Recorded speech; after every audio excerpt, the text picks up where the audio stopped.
And I was arrogant enough to say, "شو أنا يجيني سرطان?" لا, it comes to other people. Okay, this is the end of the world. خلاص راح أموت. I'm gonna die. Oh my God, Smilla. It was the first thing that came to my mind, right? Yeah. Other than the tears that started just, flowing. Hello to another episode of It's for for Real Real. with Farah and Salil. as you can see today, we're wearing pink, Different shades of pink. different shades, actually similar shades. It's the dusty pink, but for a good cause, for a good reason. Inshallah, ya Rab. As you Inshallah, know, ya Rab. it's Breast Cancer Awareness Month. We're still in October. We're still in October. We're bringing awareness to this disease. We've had a lot of survivors, a lot of people bringing awareness to it. And not only that, before we touch base on that, I want to bring a point where, like, what I'm really enjoying from this podcast is we're being reunited with people that we haven't, like, we know and they're dear to our hearts, but we haven't seen maybe in a long time. True. And it's bringing us back together again, which is super amazing. And all of the people that we actually brought up into the podcast, they actually influenced our life in a way or another. And today's guest is extremely special. Where can I start? Near and dear to our hearts. Where can I start? Jed. I've known her since what we're just saying, like, since I was in kindergarten. Yes. You know, like since we were in school, she has been a huge inspiration to us in every aspect. She was always Amen to that. there for us, encouraging us, inspiring us in every way, teaching us her wisdom. True. We are good humans because of her right now. Like, I can say that. And she's been an activist for the longest time in different ways, in terms of whatever aspect of human rights, female rights. She was She was the first feminist I know. Exactly. I think she started it, to be honest. No, I think there was more than that before And me. she was the previous SOROPTIMIST president as well. And she's a breast cancer survivor, and she's been spreading awareness and bringing that to light. It's bringing that to people, talking about her journey and being brave about it, and bringing just awareness of getting checked. Yeah. So we're going to be introducing the one, the only Miss Mae. Miss Mae. We can't call her other than Miss Mae Alhajjaj. We had that conversation double. That's right. So without further ado, Miss Mae. Thank you so much for having me. It's such an honor to be here with young ladies that I met when you were in kindergarten. يعني صراحة, it's a pleasure. Oh, I wish it was under better circumstances as opposed to it being Breast Cancer Awareness Month. But being here, being with you makes me feel proud in Liquid has such dynamic, creative, hardworking women, because I'm all about, as Salil said, I'm all about women's empowerment. Always. And I will do everything I can. If I could make a woman reach her highest potential, I'll do everything I can. And so that's one of the reasons why I really felt it was important to start an organization, اللي هي SOROPTIMIST. Now, SOROPTIMIST is an international organization. It has 70,000 members worldwide. And they have 5 federations. They have the Federation of the Americas, Federation of Europe, Great Britain and Ireland, Africa, and Asia. احنا بالكويت البرانش اللي مسوينا تابع حق Europe. So we're falling under, because we're more closely related economically with the Europeans than we are مثلا with the Africans or the Asians. And the level of education is higher, but there's more reasons why that. The only other SOROPTIMIST in the Middle East is in Dubai. Okay. And there's one in Tunis. But they follow the African Federation. So these federations all work on projects to empower women.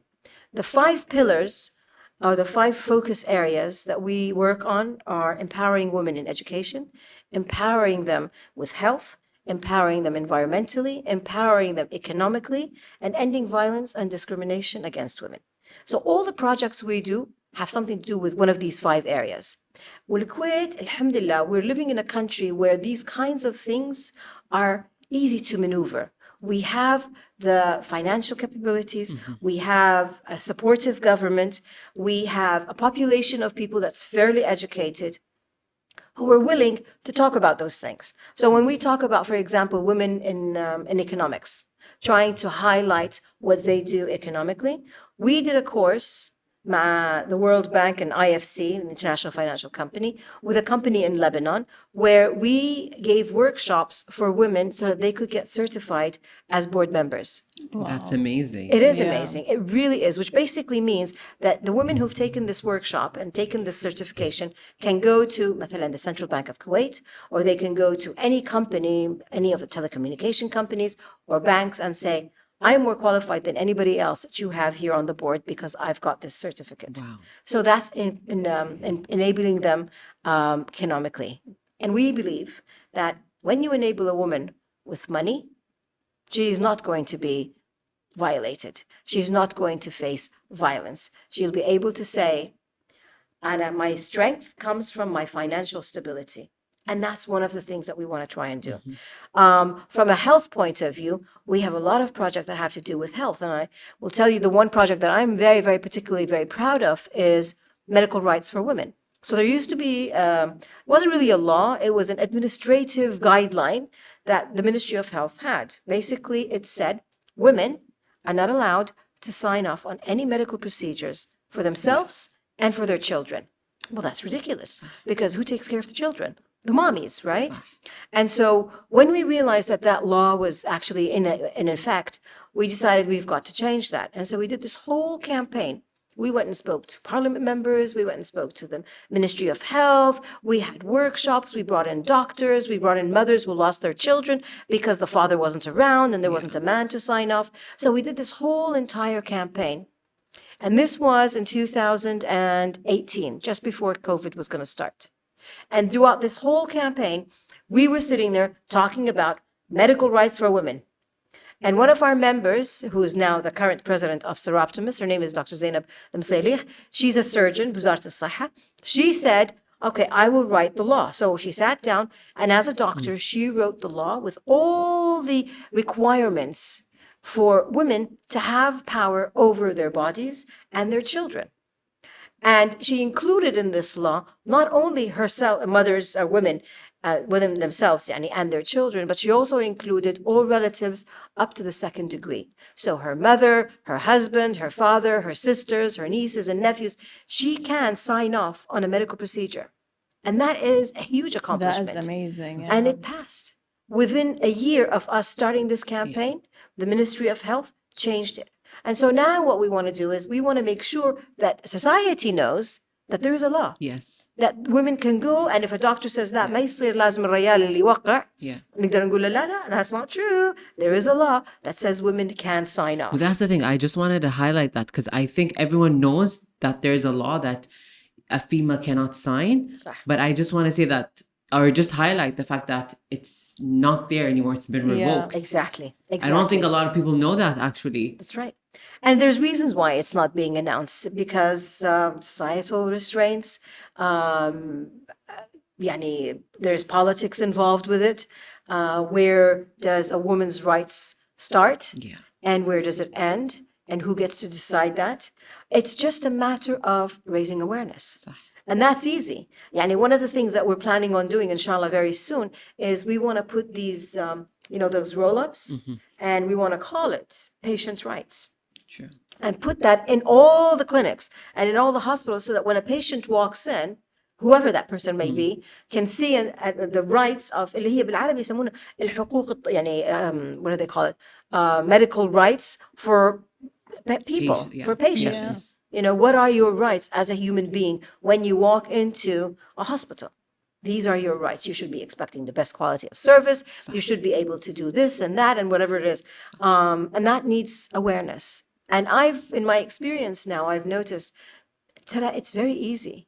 احنا بالكويت, we're a small country, and our media is important. And things like what you do here, this podcast, is going to reach a certain type of person, that young generation. Because people my age, we're depending on all of you to do things for us, right? You are our kids. You are, I expect my son or my daughter to sit there and go to the grocery store. وأنا راح أقعد في البيت وأتمخطر يعني. But it's important that the younger generation know what their rights are. احنا علينا to guide you so that you know which way to go. We set the rules and the laws in the 50s, 60s بالكويت. Things have changed. Yeah. Social media has changed that. What are the rules regarding social media? You know, we talk about those things, but people aren't aware of them. So our job is to raise awareness. صح. And it just shows also like a point that I want to bring out, how like when all of you guys, when all the women stand up together and work together, things can get done. Absolutely. شوفي, you hit it right on the nail, because I hear a lot in المرأة ما تساعد المرأة لا تساند المرأة. I don't think that's true at all. I honestly do not think it's true. I think women, in fact, our motto at SOROPTIMIST is women stand up for women. We stand up for women. So if I have an opportunity to be able to elevate the level of women, I will do everything I can. And honestly, that's one of the main reasons why I agreed to come to this podcast, is because I wanted to say these are two young Kuwaiti girls who are doing something out of the ordinary. And if I believe in what I say, which is I stand up for women, then I'm going to support these girls. I will do what I can. And I think it falls into why I started doing this with breast cancer. Obviously, when I got breast cancer, it was totally unexpected, right? I didn't think this was ever going to happen to me. And I was arrogant enough to say, "شو أنا يجيني سرطان?" لا, it comes to other people. The only reason I did the mammogram is because I figured, as an activist, if I did the mammogram, that I would be encouraging other women to do mammograms. So I had done it in 2022, and everything was fine. And then I did it again last year in 2023. And the doctor said, we're going to need to do another mammogram. And they did. And then they said, we're going to need to do an ultrasound. And I'm like, why? She said, because it's just a follow-up to make sure everything is okay. So when they did the ultrasound, she was sitting in front of this machine, right? And she started drawing a circle. And I was like, did you find something? And she said, لقينا. قلت لها إيه بس يمكن ولا شيء. يعني it could be anything. It could be a cyst, it could be fibroids, it could be cheese دهن, whatever. كانت تقول لي it could be, but unlikely.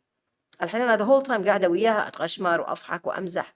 لما قالت لي كذي درت وجهي, and I'm like, I don't want to talk to you anymore. Yeah.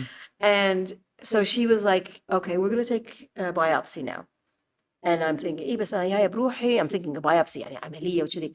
كانت تقول لي no, it's just a needle. We're just going to withdraw شوية, some liquid from there. And then we'll call you back in 2 weeks. And so they did. And 2 weeks later, they called me back. And as soon as I walked into the office, I gave the lady my civil ID. She looked at it, and then she opened the drawer. طلعت my file من الجارور. And then she looked at me, and I knew it. And then I was like, don't look at me like that. Do not look at me like that. I am fine. There is nothing wrong with me. قالت لي yes. المهم بعدين they took me to the doctor, and the doctor was like, I'm sorry to tell you, but the lump that we found, although extremely small, very, very small, which is very good, but it is malignant. And we will have to operate. And I was thinking, okay, this is the end of the world. خلاص راح أموت. I'm going to Oh my die. God, Smilla. It was the first thing that came to my mind, right? Yeah. Other than the tears that started just, flowing. And I thought, okay, so I get in the car. Now I'm thinking, do I tell my family or do I not tell my family? They've confirmed it's malignant, so I better tell them, because that's all I've got is my kids and my husband and my mother and my sisters. And so I go to home, and it's on a Thursday, and the whole family is over for lunch. And I'm like, okay, I'm fine. Everything's okay. But they found a little lump, and they're going to have to operate and remove it. طبعا, my son Ahmed, was it malignant? And I said, yes. And he was like, he went all scientific on me. Mom, 1 in 8 women get cancer, and it's small enough. It's not going to be anything. You're strong. Da, da, da. He went, I'm like, oh, شوية sympathy, mama, please. Then my daughter Dima طالعت وقالت, you can do this, mom. You're strong, and we're here for you. But you need a second opinion. You need to go and see another doctor. مو كل الدكاترة are the same. She was going on and on and on. I'm like, okay, okay. And then my youngest son, Kareem, was like, are you scared? And I said, شوية. And my husband said, لا يكلف الله نفسا إلا وسعها. And I thought, okay, I needed to hear that. Yeah. And God wouldn't have done this to me unless he thought I could handle it. True. And I knew I could. And that was what I needed to hear. I needed to hear that I can do this. So then I went and saw the doctor 2 weeks later to have a lumpectomy, which is basically to remove the lump. And that was in January. So it took about 2 months for all of this to get done, and the pre-operation tests and everything. So January 9th, I go in. January 8th, I go in. January 9th, they operate. January 10th, I'm out of the hospital, and I am cancer-free. I have no cancer in my body anymore, alhamdulillah. Okay. And then they call me about 10 days later, and they're like, we sent your lump to a lab in San Francisco, and the lump came back as being aggressive. Not only is it aggressive, it's like ridiculously aggressive. And if you had waited a month, you might not be with us today. And I'm like, why? And he's like, we don't know why. It's just the way it is. And I thought, okay, so now what? So now it's 16 sessions of chemotherapy. And it's going to start in March. So March 10th was my first chemo session.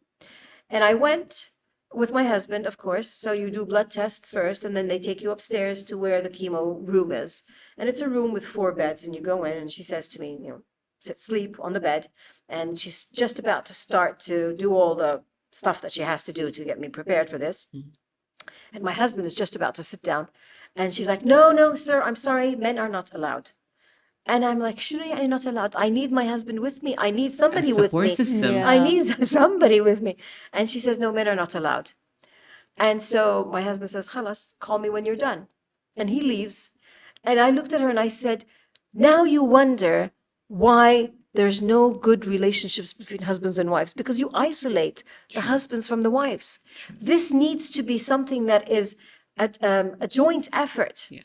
I should not have to go through this alone. And the person who should be with me, of anybody, if it's not my mother, then it's my husband, at least, yani. So I'm in my mind, I'm thinking, okay, this is going to change. I'm not going to be quiet about this. This philosophy of not allowing men in is ridiculous. Yes. So then I was like, okay, I'm not going to call my husband and tell him to pick me up. I'm going to call one of my friends. And I called her. I'm like, I'm going to finish chemo in about 3 hours. Can you come pick me up? So she comes right away. And she sits with me while I'm getting the chemo done. And I'm like, I'm fine. I mean, it's just like a blood transfusion. It's just like a drip sort of thing. And as we're driving back, and I'm telling her, I can't believe my husband is going to have to come and pick me up 16 times, because that's how many sessions of chemo I'm going to need. And she says to me, why don't you just ask your friends? And I think that I was like a light bulb on my head. Yeah, really, why don't I just ask my friends? So when I got home, I sat down and I did an Excel sheet. And I put the dates of all my chemo sessions. And I sent it to my SOROPTIMIST friends and my friends and everybody, my sisters. And I said, okay, you ask me what we can do to help you. This is what you can do. Fill out a date and come pick me up from the hospital. And I thought this was a brilliant idea. And I think it was, because it really does show, like we were saying earlier, women standing up for women. We were going to help each other. And I think one of the things that I learned through this whole experience is that we don't ask for help. We are we're women. So women are givers. We give, but we don't ask. No. And I think that's one of the things where I'm like, and the other day I was at one of the lectures and I was talking to these group of strange women about breast cancer. And I told them, I said, even if you don't know who I am, and I asked you for help, you'd stand up, right? They all put their hands up and said, absolutely we would. Because this is the kind of country we live in. So when they say, why don't you, سافرين برا وتروحين تسوين العملية برا, I'm like, no. This is my country. These are my people. This is my family and my friends and my community. Yeah. And they're going to stand with me. Yeah. And they did. So I had 16 of my friends pick me up from the hospital, which made them feel good. And it made me feel good and loved. And it inspired me to say, ما أستحي إن أنا أطلب مساعدة من أحد. I shouldn't be shy to ask people for help. We shouldn't be shy. Yeah. Because it's not عيب. It's not a weakness on my part. بالعكس, it's a strength to show that you need people around you. And I'm not sad about that. بالعكس, and I always say this, my whole journey with breast cancer has been a fun journey. I want to say I enjoyed the medical part of it, but I enjoyed everything else about it. I enjoyed being the center of attention. I enjoyed people asking me about that. I enjoyed advising people about what the expectation is. And I met some incredible women along the way. هذول اللي كانوا يسوون كيمو معاي بالمستشفى. It's heartbreaking to see them because some of them, like especially اللي ما كانوا كويتين, had nobody. They had no family. يعني there was a couple of them that were house nannies, helpers in the house. ما حد يوديهم ويجيبهم. Nobody was there. So it was nice to be in that community of women standing up and supporting each other. And so it was really a learning curve. I think one of the things that somebody said to me when I was first diagnosed, she said to me, May, if anybody was going to get cancer, it was going to be you. طالعت قلت لها أفا why would you say that? And she said, because you're not going to sit there وتحطين إيدك على خدك وتقولين أويلا ليش أنا, why is this happening to me? Yeah. You're going to sit there and you're going to cause a storm. You're going to change the perception of breast cancer and the fear of death and the scariness of it. Yeah. And you're going to make a difference. And صراحة, And that's exactly what you did. that's exactly True. what I did. True. يعني العملية هذه, a friend of mine reminded me, اللي قالت لي هالكلام, she reminded me this morning actually. We were talking and she says, you know, May, remember, because we're reaching the end of breast cancer month and so Yes. all the work alhamdulillah has been done. She's like, do you remember لما طلعتي من غرفة العمليات وشفتيني أول شيء قلتي لي إياه, I'm going to do a campaign on breast cancer. تقول لي I went home and I was telling my mom, تخيلي توها طالعة من غرفة العمليات, she's still under sedation basically, and the first thing she says is, I'm going to do a campaign. Such a Miss May move. Yeah. Such a Miss May move. I can't even. Even under the anesthesia. Dead. Yeah. And we keep talking about, breast cancer, but do you know in the Kuwait has the highest rate of breast cancer than any other country in the GCC? هذه صدمتينا فيها المعلومة Yeah, صراحة. that's It was a crazy. shocker. A doctor said that to me just yesterday when we were at one of the lectures. أكبر نسبة سرطان الثدي بالخليج الكويت. And is it because of is it the genetics or is it the lifestyle? Is it the environment? It's a combination of mainly the environment and our lifestyle. Pollution and Pollution, sedentary yeah. lifestyle. Pollution. The sedentary lifestyle ترى is around the Gulf. يعني it's not like other countries are more athletic or more sports oriented or not. احنا ما شاء الله we have a very young population Yeah. that is very much into Yeah. being active. So I think it's primarily the environment. And maybe our lifestyle in the sense that we don't eat healthy food. يمكن, I don't know. But for some reason, إحنا أعلى نسبة. And the other statistic, which is also a very sort of scary one, is that the world, the international age for women to get cancer around the world is around 60 years old and above. بس إحنا عندنا هني بالوطن العربي إجمالا in the Arabian Peninsula, and that includes everybody in the Middle East, يعني, is actually 40. Wow. So it's 2 decades younger than the international norm. And therefore, what can we do? So now Kuwait has a policy, الفحص المبكر. They have a whole program. But you can only do that if you're 40 years old and above. But if breast cancer is coming to you when you're 40, it may have started when you were in your 30s. So the importance of self-examination is very important. Women, girls need to know how to self-examine. And throughout this month, I've been seeing all those doctors, great doctors, Billy Quit, Sarah, alhamdulillah. We have fabulous doctors who are going out and talking to young women to tell them, this is how you do a self-examination. And I would encourage all young girls who are watching this podcast to do that. Just go to YouTube and say, breast self-examination. There's tons of videos out there that tell you how you can find if Allah Legul, there is a lump, what to look for, when to do it, because you don't do it any time. There's certain times when you should be doing it, like after your period or something. And when can you do it, and where's the math, and why you should do it. And the reason why you should do it, like if you're 14 years old and you do a self-examination, by the time you're 24, you know if something is irregular because you've been doing it for the past 10 years. So when something doesn't look right, or something feels wrong, suddenly you're feeling, okay, I feel something on my breast, there's something. you can immediately say, okay, mama, Tara, there's something on my breast, take me to the doctor. You know, and that is why we're doing what we're doing. It's a subject that has been, يعني الناس تستحي تقول سرطان الثدي ما سرطان, but I think it's changed now. I mean, everybody knows what pink ribbons are about. Yes. Everybody knows there are banks in Kuwait that lit up in pink during Breast Cancer Awareness Month. It's no longer a subject that we don't want to talk about. True. Right? So I think this is really important. And then when you are in your 40s, the idea of being able to make an appointment through Sahel couldn't be any أسهل. It's so easy. You go to Sahel, you go to وزارة الصحة or خدمات وزارة الصحة الفحص المبكر.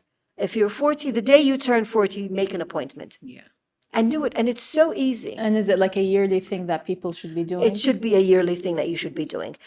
They say when you're in your 40s until your 50s, you should do it مثلا every 2 years. But it doesn't hurt to do it every year. Yeah. And then after 50, you should be doing it every year. Yes. And I mean, I remember when we were younger, we would be doing mammograms. Now, when I did it in 2022 as part of a SOROPTIMIST campaign, I did it in the government because the government had this system before. قبل ما كان الوعي موجود. الحين now it's there. Now more and more women are doing it. But again, only 20%, even less than 20% in Kuwait are women who are doing mammograms. So 20% and less is too low. I had said to one of the doctors when I was telling him that I was going to be doing this campaign, that I really hope that after this campaign in 2024, you show me the statistics and tell me that at least 30% of women in Kuwait have done mammograms, because that means the awareness campaigns are working. So that by 2026, 2027, 2028, we should reach 40, 50, 60%. And it saves lives. Inshallah. Yeah, Inshallah. يعني alhamdulillah, when I did the mammogram, in a nutshell, it saved my life Alhamdulillah. because the lump was so small. Had I waited, then it might not have been the same, happy story that it is now. Alhamdulillah. Yeah. Alhamdulillah, ya Rab. I just also, I saw this thing you posted on Instagram and we were talking about it last time we met. So a lot of people highlight how things are not changing in Kuwait. And I know you posted something and you requested something from the Ministry of Health. Yes. Okay. Can you highlight that? Yes, that was one of the things that I really wanted to talk about, because yes, we have Breast Cancer Awareness Month. Breast cancer and cancer doesn't decide just to show up in October, right? It comes anytime during the year. يا ليت إنه هو just in October. Yeah, صراحة. exactly. Then it would really be helpful. We'd all know have a target date. صح. It comes throughout the year. So what I wanted was for us to be able to say that there's a breast cancer awareness year, True. so that every single day people will go and check. It's not just during October. So my idea was that on Sahel, on every woman's birthday, when she turns 40 and beyond after that, she gets a happy birthday reminder to go and do a mammogram. That was the idea. And so when we had one of our events at one of the malls, Yes. we were sitting there and the Minister of Health comes by and he says and I introduce, the doctors that are there, they're all introducing me to him as a cancer survivor and as somebody who's an activist for raising awareness to breast cancer. And so I basically said to him, breast cancer doesn't just come in October. We need to have a year-long campaign. So wouldn't it be nice if on Sahel, a happy birthday reminder goes to them to do the mammograms? And the Minister of Health looks at me and says, I love that idea. It's a brilliant idea. Wow. Done. And so this morning, I'm checking Sahel. And I get a response. Because I sent it to him verbally. And then I just wanted to make sure that it was actually going to work. So I also sent the same exact message to Wizarة الصحة on Sahel, that I'm a cancer survivor, and I have a recommendation that we do a reminder for women on their birthdays. Mhm. And this morning when I checked, the tawasul thing, كتبوا تم التنفيذ. So Wow, that's nice. that's Yeah. amazing. Right? Yeah. So I'm waiting for somebody to turn 40 and tell me they got a birthday reminder to go and do a mammogram. We'll see how that works. Talking about that awareness, when you got diagnosed, how did you find the support of the country or like the government or the hospitals? How was that support? Alhamdulillah. There aren't enough words for me to say how fantastic the whole process was. From the moment that I actually made the appointment to do the mammogram to today. Because my journey is not over. I'm still doing stuff for, to make sure the cancer does not come back. But from that moment back in October of 2023 to today, doctors have been amazing. I mean, truly, alhamdulillah, alhamdulillah. We have a system that makes sense. It might seem difficult. It might seem challenging. I'm not saying it's perfect. There are things that could be better from an administrative point of view, but not from a medical point of view. From an administrative point of view, in the sense, you go and do a blood test over here, and then you pick up the results, and then you have to take the results to this other lab, and then you have to, those things really where you're jumping around from one building to another. شوية هذه confusing, but it's an organized mess. So once you figure out what the mess is, you can work your way around the organization of it. And I think that was one of the challenges that I had. So what I had actually said to one of the doctors at Badriya Al-Ahmed, which is where we do our chemotherapy, is like, I'm going to write a journal of every single time I've been to this hospital and talk about the pros and the cons of everything that happened. And then when I finished my 16 days of chemotherapy and the 5 days of radiation, I printed the journal out and I gave it to the doctor. And I said, okay, now you know what it's like to be a patient, so that you know what can you fix and how can you fix it so that you make it less traumatizing for us. And I'll give you an example. When the doctor told me that my cancer was malignant, there should have been a psychiatrist there. There should have been a doctor that was a therapist in the room, not a scientist, not a doctor to tell me you have cancer and that's it, get on with life. No, somebody should have said it to me in a nicer way. Somebody should have said it to me in a way that was not as factual, as, straightforward as that. It should have been a little more compassion. And I think a doctor who would have been a therapist or a psychologist or psychiatrist should have been in the room. I think that was something that I missed. And I would say that was probably the only thing that was really, really, it hurt me to the point that I could still remember it. There were other things. My lump, I did the lumpectomy in Mustashfa Mubarak. And then Mustashfa Hussein Makki Juma is where I was following up on everything. And they asked me to go back to Mubarak and pick up my lump and bring it to Hussein Makki Juma. And I'm like, what, pick it up by myself? And they were like, yeah. I'm like, شو عادي أشيل lump my حطها بالسيارة. Is it in a nice bag? What is it? And so I did. I went to Mustashfa Mubarak. I went to the lab. I showed them the paper that the doctor had given me. And she gives me this little brown envelope. And she says, اتفضلي. Well, I'm like, سرطان داخل هني. That's my lump? That's my lump. And she says, yeah. So then I'm in the car driving and I'm sitting there having a conversation with my lump. With my lump. You stupid thing, why did you come to me? And I'm curious to see what it looks like. بس خايفة أفتح الشيز because I'm like, I don't know what it looks like. So that to me was like really bizarre. That I could actually pick up my own lump and take it to another hospital. And حتى سألت الدكتورة قلت لها إذا مو مفروض يكون بشيء يعني ثلج ولا you're thinking of a beating heart or something. No, it was in a little plastic, those little chips that you get when you get your mobile. Yeah. Looked exactly like that. Under the telescope they put it. I'm on هذه how بنت they do الذين it. كانت تغربل حياتي. هو basically This little plastic chip. That little thing, and I'm sitting, literally, I was in the car talking to it. And you stupid little tiny bit of a thing. You wanted to take my life? That was your Dr. Phil moment. Yeah, that was exactly it. That was me sitting there having a conversation with a cancer lump that was inside it was so surreal.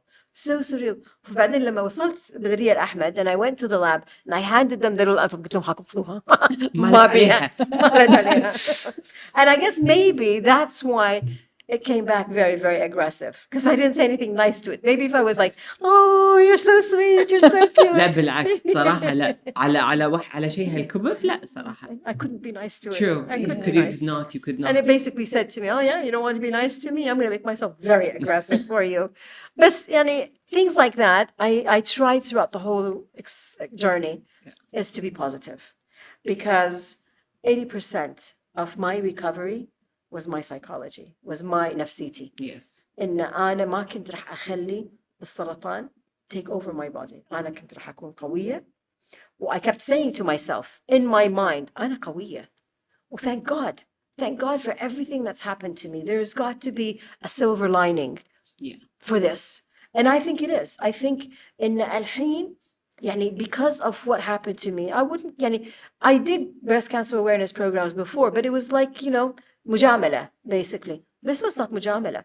This was a wholehearted effort on my part to make sure that every woman that I know does a mammogram. And if she's young, every young woman that I know tells her mother to go and do a mammogram or to do a self-examination. Yes. And I stood by that, alhamdulillah. It hasn't been easy, especially طبعا لما my hair fell.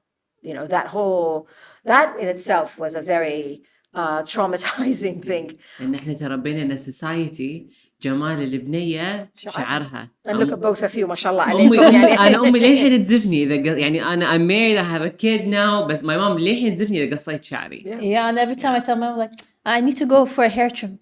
ليش تقصينه بعد? I'm like, I need to trim it شوية, the edges. Yeah. And I mean, it becomes a very, you know, light bulb moment because you realize it's not my hair. If the inside of my body is functioning well, that's what matters. صح. My hair is not a big deal. صح.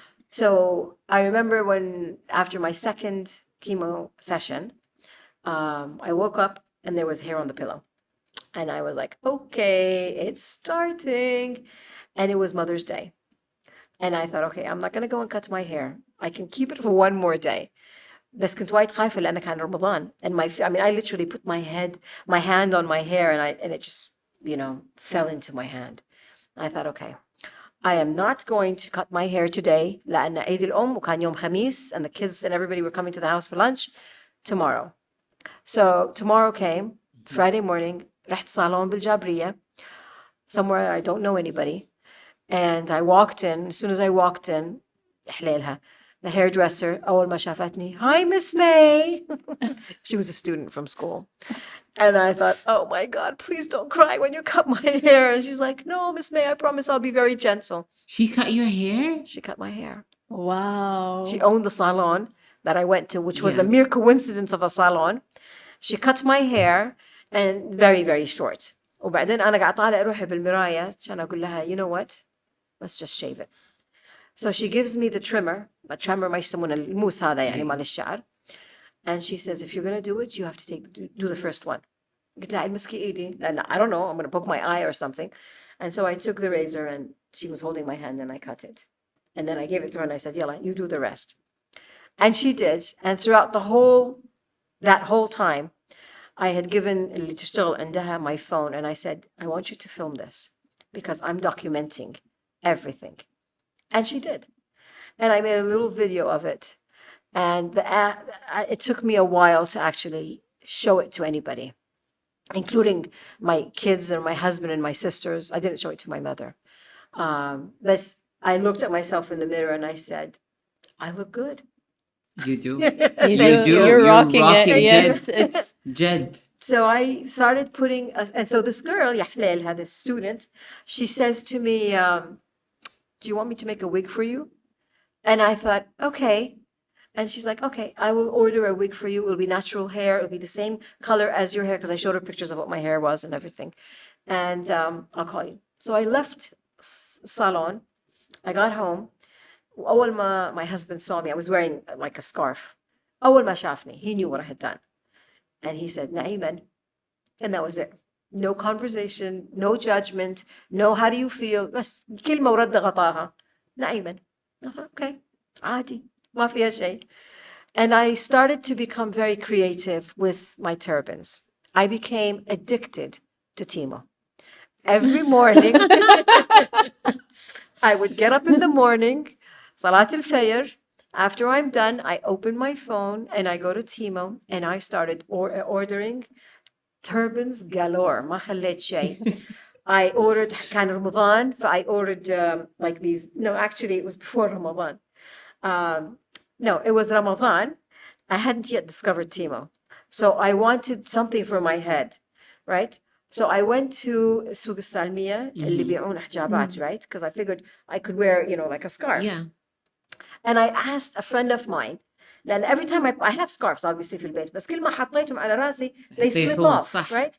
فسألت واحدة صديقتي متحجبة, قلت لها أنت شو تخلي الإشارب على راسك قبل لا يطيح يعني؟ عشان تقولي أكو شيء اسمه أمطة. Yeah. I never heard of the word. It didn't even sound like it was in Arabic. True. إيه. فقالت لي It still أمطة. doesn't, صح. Still doesn't sound. صح, doesn't, صح. فقالت لي تروحين سوق السالمية, هذا أحسن مكان يبيعون الحجابات هذه, تشترين أمطة وبعدين you can put the scarves on, it'll hold. Yeah. I thought, okay. So I go to سوق السالمية, I walk up to these little counters, these little shops that they have. قلت له لو سمحت أبي قمطة. قال لي قمطة؟ قلت له إيه. قال لي شنو يعني قمطة؟ قلت له هذا اللي يحطونه تحت الحجاب. كان يقول لي يا مدام اسمها أمطة. قلت له أنتوا اللبنانيين فلسطينيين مصريين تقولوا أمطة, إحنا بالكويت نسميها قمطة. يقول لي لا يا مدام, لا يا مدام, إحنا نسميها أمطة. يقول حتى أنتوا بتسموها أمطة. قلت له وي okay. Obviously I didn't know what I was doing يعني. المهم, so I bought a few of those, and then I started putting scarves. And then every time somebody saw me, they were like, "Oh, مبروك تحجبتي." And I'm like, لا ما تحجب, but this looks like a hijab. I'm like, yeah, no, it's not that's not it. No. And then you have to explain.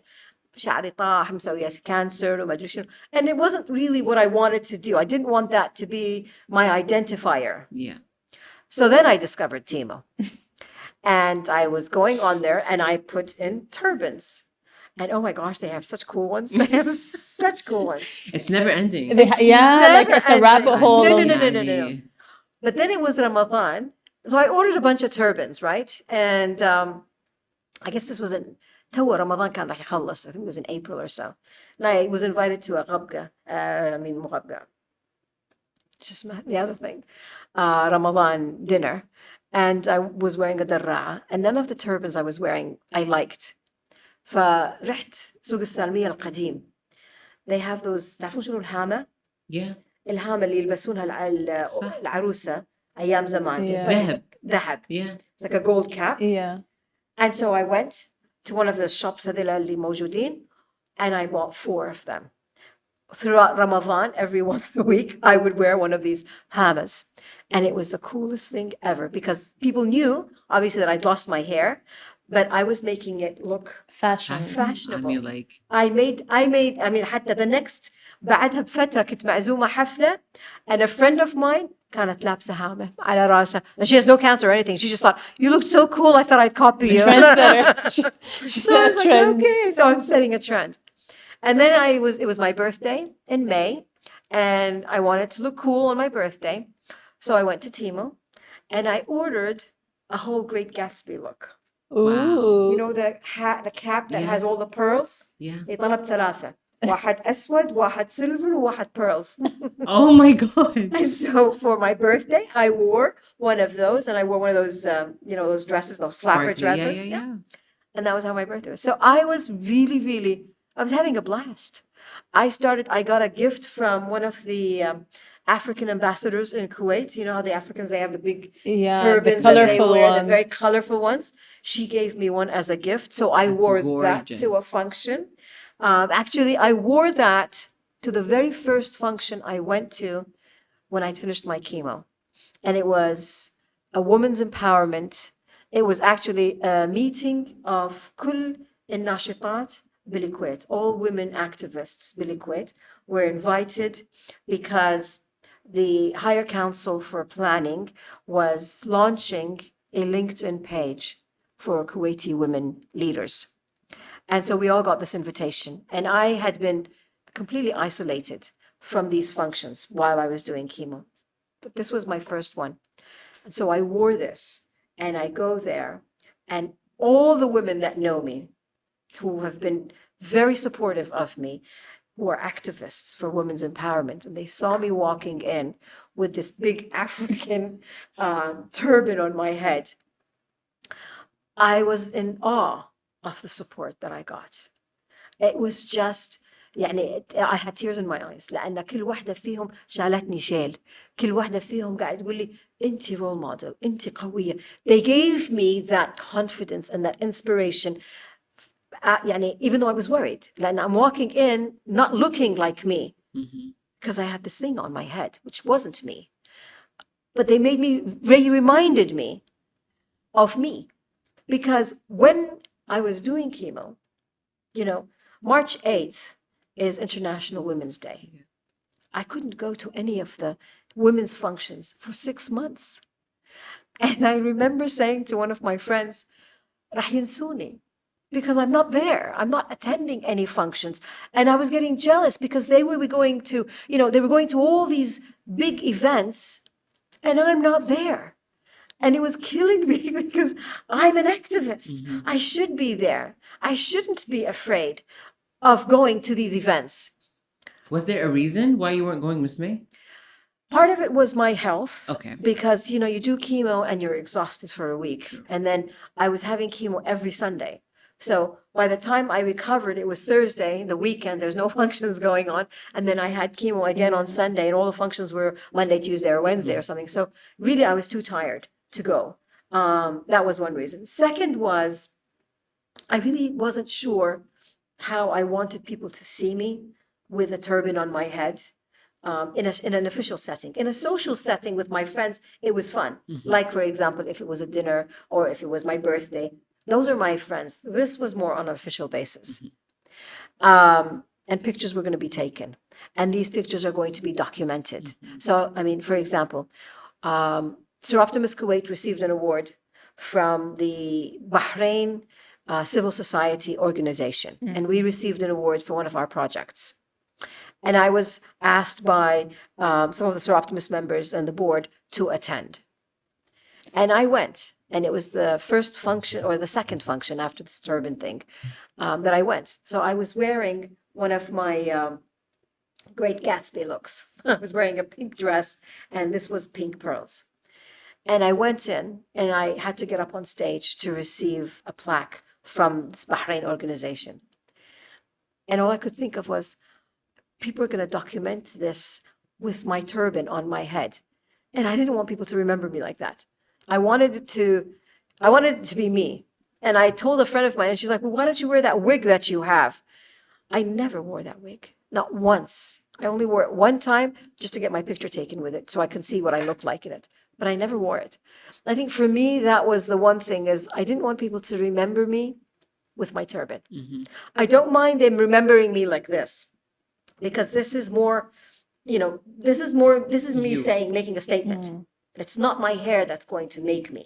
It's not my looks that are going to make me. It's my personality. It's my strength. It's my perseverance. And so I wasn't going to those functions because I just didn't want people to remember me with pictures. If you see me, that's cool. But these events were going to be, until I was more confident. But then I was like, okay, I can do this. Walk in the park. I love that. Wow. And how has your outlook on life or beauty or body awareness changed throughout this experience? I got asked this question a couple of days ago at a function that we had at Kuwait University. And the answer is, I don't know where I got the answer from, but it was like totally inspiring, because I thought to myself, how have I changed? And I've changed my entire outlook on life, about what my expectation as a woman, as a mother, as a wife. As women, we give everything to our families, to our children, to our jobs, to our community, to our parents. We give everything to them, and we forget to take care of ourselves. And I think what I've decided now is that isn't right. In order for me to be able to take care of everybody else, I need to first take care of myself. It's not selfish. It's not selfish, because if it's selfish, it means I'm doing it for my own selfish reasons, but I'm not. I'm doing it because I have to be healthy for everybody else. When I got sick, the whole house turned upside down because mommy's not there to fix things. I'm not there to cook the lunch. I'm not there to plan dinner parties. I'm not there to help my kids. Not that my kids are, they're older, but if they were younger, I would help them with their homework. And I couldn't do any of those things anymore because I'm sick. So what I've learned now is that I need to take care of me first. And if I can take care of me first, then I can take care of everybody else around me. There is a saying that says you can't fill from an empty cup. That's Yes. right. Exactly. And I had reached, I mean, the cup was khalas, it was like completely Drought. drought. It was like gone. And so I started to change my priorities. So my priorities are, I'm going to yoga class, I am going to swim, and then I'll take care of my husband and my children and my mother and my sisters and my community and my SOROPTIMIST friends and the women that we're helping. I will first and must take care of myself. And today was actually a test for me because I got invited by an organization to be a mentor for a group of women. And they told me this yesterday, and they wanted a decision. And I thought, if I do this, that means I'm going to be busy again. And I've just finished Breast Cancer Awareness Month. And I've been ignoring everybody else because of breast cancer, which is still a noble cause. And so I had to call them and say, thank you so much, but I don't think so. Maybe next year.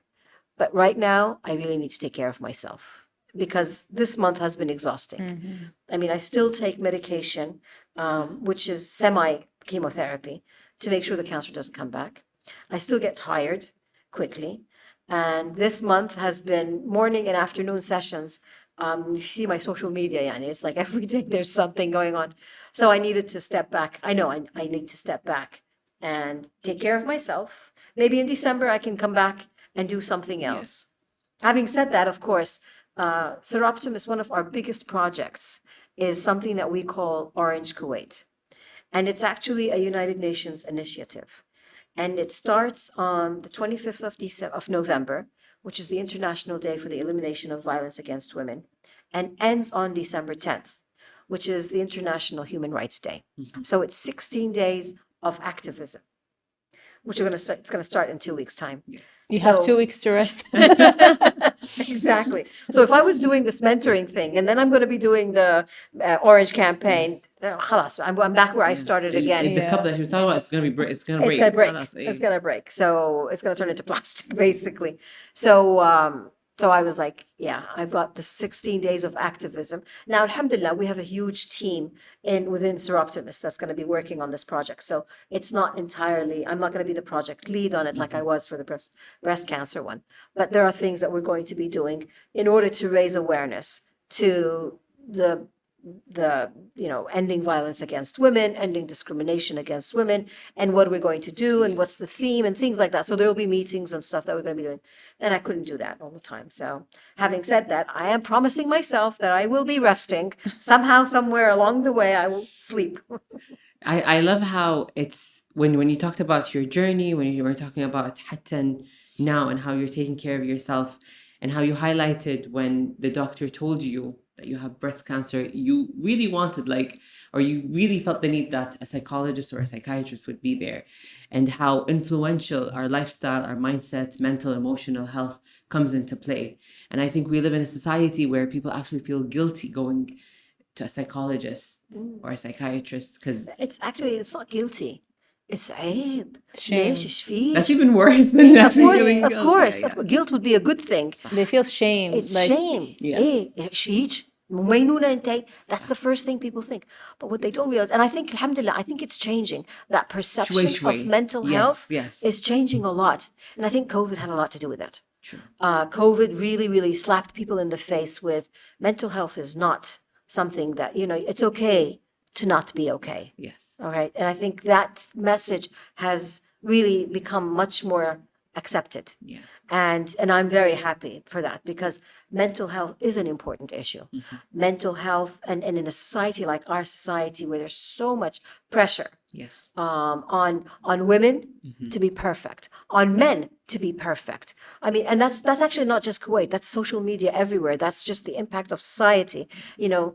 Yesterday, one of the functions that we had, these 12-year-old girls are walking around with their phones, looking at themselves, and it just broke my heart because they're sitting there posting a picture of them, and fixing her hair and putting lipstick on. She was like 14.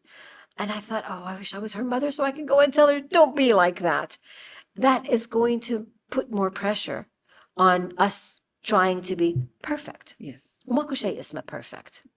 So I think mental health is an issue. I think it's changing. We just need to make sure that it continues. Alhamdulillah, there are laws in Kuwait for family protection, Yes.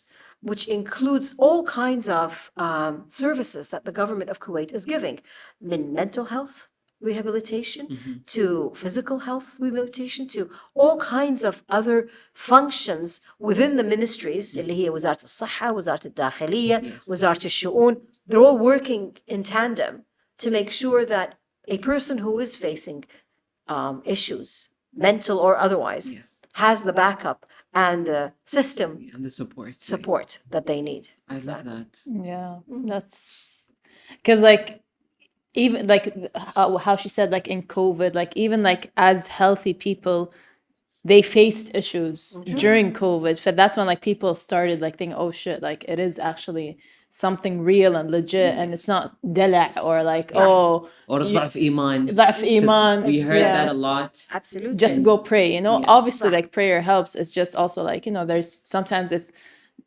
a lot of things going on Absolutely. inside. And something Absolutely. as small as like not being able to go out. صح.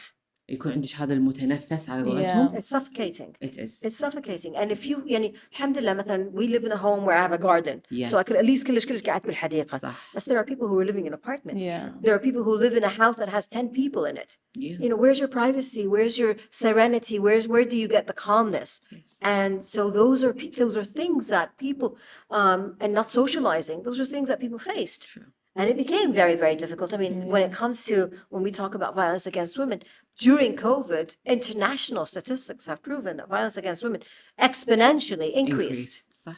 And we had cases where women in Kuwait were killed, you know, in the summer of 2020 Yeah. because of violence. True. So we have to be able to address these issues.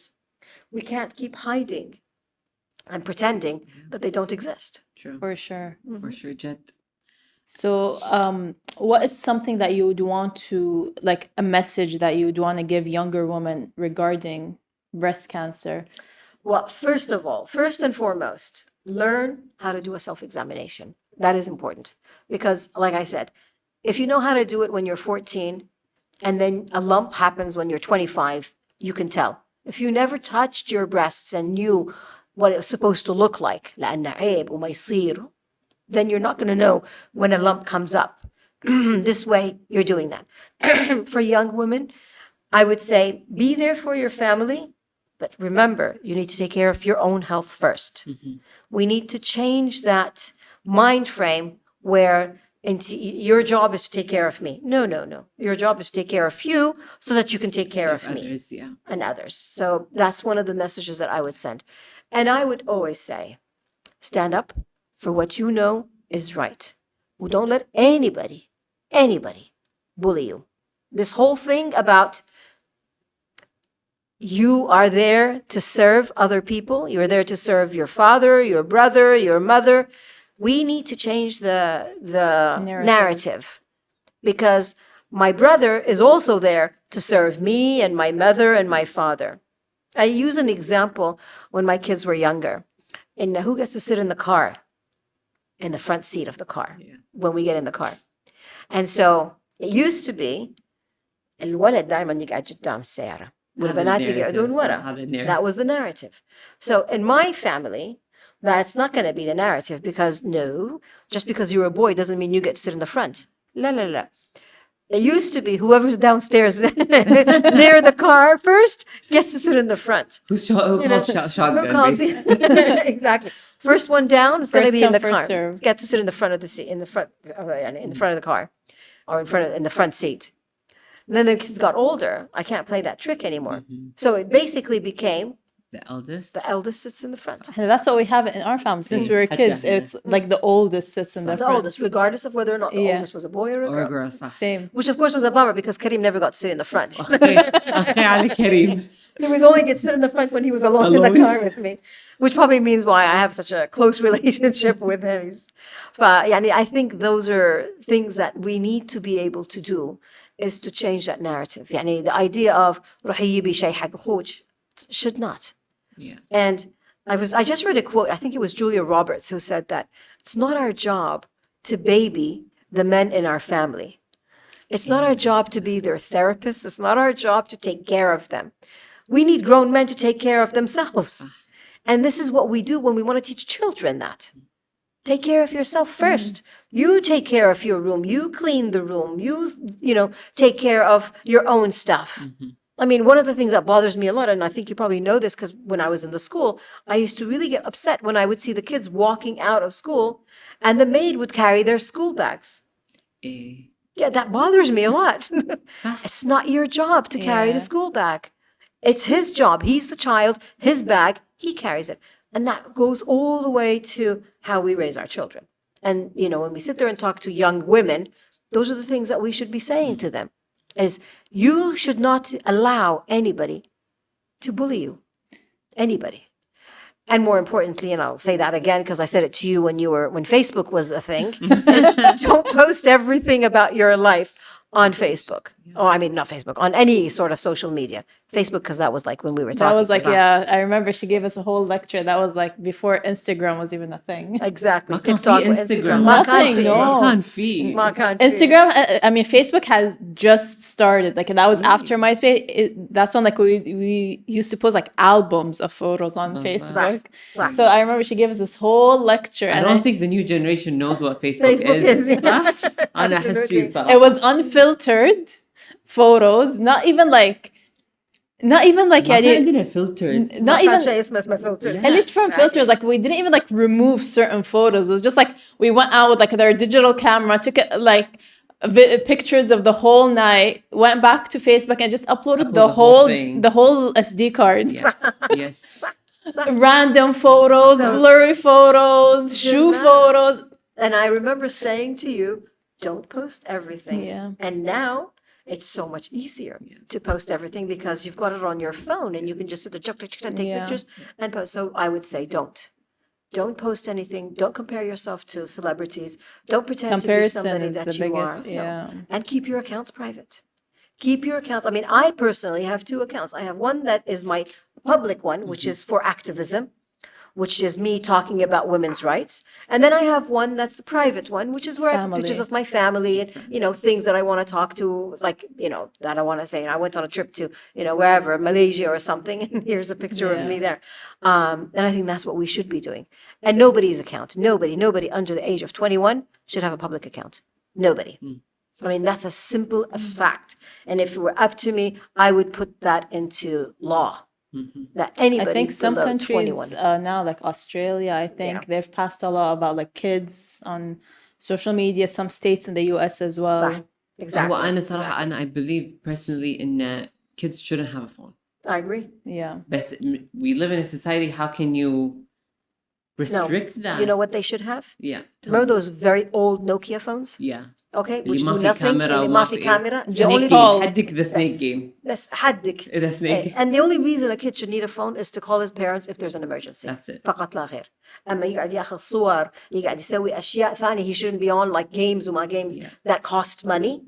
I mean, I had a friend, not a friend. I know this lady who actually had to pay something like 450 dinar because her child just kept buying games on whatever the apps are for games. Yeah.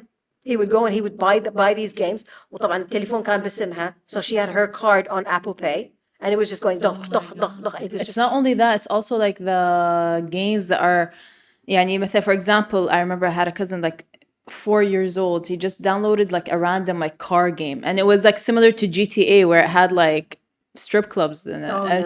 So I was like, I told them, I was like, listen, like the game that he has, like he doesn't know what it is. He's just playing, driving and stuff like that. But then like I was sitting next to him one day, I was like, oh shit, like this. Yeah, it shouldn't be like that. This has like some inappropriate stuff for someone that's like 4 years old. So I went and told them, I was like, listen, delete that game because like it has some inappropriate stuff. I mean, I'll tell you something else. I did a study for this podcast that I was doing for another company, and it was basically how to raise empowered girls. That was the theme. And it's actually available if people want to download it and stuff. And so it's all about how to raise young girls empowered. How do parents talk to their daughters to make sure that in the future their daughters are not going to be subjected to any form of discrimination or violence or whatever, because all women are going to face this somewhere or another. So in one of those series that I talk is girls who are like, 10 years old, 11 years old, who go onto Facebook or I'm not Facebook, I mean on Instagram, and they post pictures of themselves. And then you get, especially if it's a public account, you start getting friends, right? And so you add these people because you don't know any better. And invariably, they can send you messages on Instagram, right? They can DM you. صح. And so there was this one case, and this happened in Kuwait, where a man pretended to be a 12-year-old girl, and he DM'd this other 12-year-old girl, Oh my God. and they had a conversation. And he would put pictures on his Instagram of 12-year-old girls, pretending he was one of them. This is me. But he would download pictures from wherever. And so they started being friends. And so they decided, let's go and meet Shahid Park. So the girl, her mom drops her off, لأنها رايحة تشوف رفيجتها. And it turns out that this girl wasn't a 12-year-old girl, and she was sitting there waiting for her friend to show up, and this man shows up. This is Kuwait, huh? We're not talking about something that's happening somewhere else. This is the kind of story that we need to scare moms into thinking. We keep thinking إن هذا يصير في أمريكا, هذا يصير في دول ثانية. That's just like cancer. It doesn't happens everywhere. discriminate. صح. There are crazy people here, as there are anywhere else in the world. And so, مثلا, وزارة الداخلية has an incredible department, اللي هو electronic crimes department. They're doing a fabulous job. But the technology is changing They can't keep by up. the second. Yeah. How can they keep up? So what do we need to do? We need to raise awareness. Yeah. That mom, and who do we need to raise awareness? Not to the 11-year-old kid. We need to tell the parents. لا تعطون عيالكم كل شيء يبونه. Just because they want the latest iPhone doesn't mean that your child should get the latest iPhone. لا خليه إن شاء الله عمره ما حاجة أحد بالسوشيال media. Because the only reason a child needs a phone is to call their parents for something. أنا Yes. I'm seeing إن هذا الموضوع كنا سيف ذو الحد يعني ذو حدين. لما moms they get awareness, they're basically listening to all these horrible stories. Honestly, they tend to, okay, I'll give you a phone. I'll give my phone to my daughter, but I'll lock the doors. Unlock the doors? Yeah. Like she's not going to be able to go out with her friends. She's not going to be able to socialize, but she's indoors on an iPad or on the phone. And this position, you're honestly in a society that doesn't know how to deal with it. Locking the doors, though, isn't the solution. It definitely Because isn't. children need the social interaction. Definitely. And on another note, on top of that, you said like save the head in also, like say you get the awareness, you prevent your daughter from, no phone and everything, but then she goes to school. صح. Everyone around has that, and then she'll feel insecure about like, صح. oh, I'm not up to date with my friends. I'm صح. not like They're gonna on bully their me, they're gonna level. make fun of me. Exactly. So it's like very tricky when it comes to that, because like I've noticed like a lot of parents, like especially like our parents that are from our generation, they're all with like, no phones to kids and stuff like that. But then it's inevitable. They go to school, they end up, having to give them the phones because they get they see the pressure. And So what do you think is the solution? A strong personality, I think. For the children, a Yeah. strong personality. Yeah. But for the country, an awareness program so that the parents know, so that it's not just one child that doesn't have a phone. It's all the kids in the school don't have a phone. وبس خلاص. يعني I went to school and there is no such thing as phones. Yeah. we There was didn't no have such schools thing as until phones. we didn't have Yeah. phones until high school. بالضبط. You didn't have To be you don't honest, need- I never had my own personal phone up till senior year, honestly. Yeah, I think like grade And 10. That's and, when like, and I didn't get a personal phone until graduation, until senior year. But coming into school every single day in high school, I remember Miss Lyons was like, "Come on, your phones are in the box, entering class." But it's like I didn't have a phone to put in, Yeah. but I didn't feel left out But or because- but- neglected or anything. at that time, the phones that we had weren't the phones that we had today. True. Like the phones that we had were what? Like we're texting or Like, calling. it's- That's it. it's- There's no like It social was the media. Nokia phones. Those are the phones that need to come back. All you need, that's what I'm saying. All you need when you're less than 21 years old is a phone to call your And that parents. battery lasts ages. Did you hear about the latest news of this guy? He found his 20 something years. he found like his old the Nokia. Bashar, Yeah. the blue one. 22-year-old phone, and it still had 1 bar of battery left. Yeah, imagine that. Yeah. Imagine that. So the idea is what you need to do is teach the parents and make, and أنا to me الحكومة, if what they really wanted to solve this problem, ممنوع طفل تحت 21 سنة, okay, بلاش 21, 16. Yeah. Let's say 16. 16-year-olds, anybody below the age of 16 does not need a phone, does not need a smartphone. A phone, Nokia, عادي, Yeah. receive calls and send calls. That's it. Other than that, why? If you want them to be on technology, you know, they've got their laptops, they've got their iPads. If they need to do research, they're doing research on that. They don't need to do research on their phone. صح. If they're going to be doing, and of course, AI is really making it worse, right? So, I mean, you look at the biggest technology people, the Bill Gates of the world and all those other IT people, their kids don't have phones. They're not allowed to have.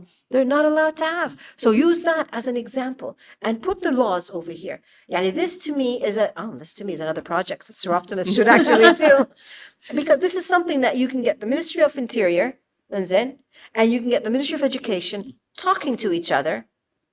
I'm going to do that. I'm going to send a message to Sahel and I'm going to say, yeah, really, why not? Why not have these two ministries talk to each other and make it a law? Children are not allowed to have smartphones if they're below the age of 16. That's خلاص. The issue is, the thing is, like, even if they don't have a phone, like, say, for example, I've seen, like, يعني mothers, they want to feed their kids or they want to do this. Oh, يعني it's عطوا their تليفون phone. خليه قاعد. Give them a phone, شغلوا له YouTube, شغلوا له صح. whatever video on صح. on the phone for him to, like, eat or sit still or whatever, or at a gathering or something. So then, like, even though it's not his phone, he'll have access to his mother's phone, and then he'll get used to, like, oh, he's not gonna, like, he's gonna cry, and he knows if the only gonna way, throw a fit. yeah, he's gonna throw a fit for him to get quiet, they're gonna give him the phone. صح. صح. And so, and I absolutely agree with you because I've seen it, you know, you're on the airplane and all the kids are sitting there with their little iPads and they're sitting there watching this and you're thinking, what is this mother doing? Why isn't she having a conversation with her child? Why doesn't this child have a coloring book? I remember صح. coloring لأن books. أنا كنت Coloring كذي. book. Yeah. احنا كنا كذي. Put a coloring book, put a pen, يعني ألوان وخلي يلون. ليش لازم technology? The reason is we've become lazy. ما لنا خلق. صح. We don't even want to talk to our children. Really, they don't want to talk to their kids. Unless this child is sitting there smiling sweetly at me, Mama, أحبك, we don't want to talk to our children. This is a problem.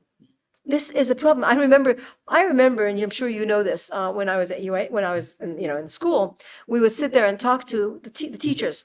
And I remember thinking, we need to teach the parents how to be parents. Because the parents don't know how to be parents. They honestly don't. They're expecting teachers in school. طيب اوكي مدارس الخاصة عندك المدرسين اللي يعرفون ويتعلمون and they can teach the child. You know, something like the importance of the environment.